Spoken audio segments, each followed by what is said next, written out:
ISL এর পর Durand ট্রফিও ক্লাবটা উঠেই এলো। ক্লাবের ট্রফি অন্য জায়গায় থাকবে কেন? ক্লাবের ট্রফি ক্লাবেই আসা উচিত। আমাদের ইনভেস্টাররা আগে যখন ছিল, ইমামিও সবসময় বলতেন যে ক্লাবের ট্রফি ক্লাবে থাকবে। তা আমাদের ক্লাবের ট্রফি, ক্লাবই তো আসল, সেখানে ট্রফি থাকবে, এটাই তো স্বাভাবিক। অন্যটাই তো অস্বাভাবিক। এবং কালকে ট্রফি নিয়ে এবং কি সেলিব্রেশন হবে যদি এটা একটু না, ট্রফি নিয়ে সেলিব্রেশনের অন্য দিন হবে। কালকে আমাদের ফ্ল্যাগ হোস্টিং হবে।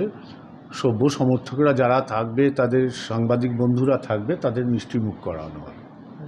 এবং আজকে এই উদযাপনের দিনে আরও একটা বড় উদযাপন যে আমাদের মহিলা দল, ইস্ট বেঙ্গলের মহিলা দল, তারা এএফসির মূল পর্বে যোগ্যতা অর্জন করবে। আমি এইটার কৃতিত্ব এন্টার সভ্য সমর্থকদের দিই।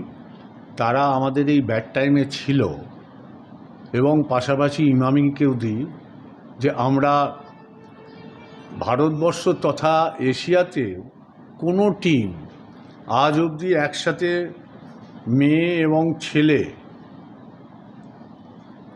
এএফসি চ্যাম্পিয়ন পর্বে খেলেনি।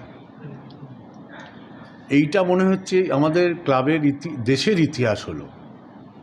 তো অতএব আমি সভ্য সমর্থক, প্রশাসন, এই মুহূর্তে যারা আছে, স্পোর্টস মিনিস্টার আমাদেরকে সহায়তা দেয় এবং সহায়তা দেওয়ার জন্য হাতও বাড়িয়েছে।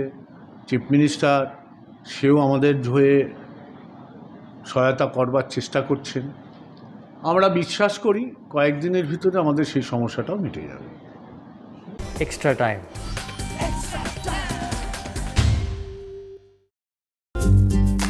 লেটেস্ট নিউজ আর এক্সক্লুসিভ ভিডিওর সঙ্গে আপডেট থাকতে এখনই সাবস্ক্রাইব করুন আমাদের ইউটিউব চ্যানেল। বেল আইকনে ক্লিক করতে ভুলবেন না যেন।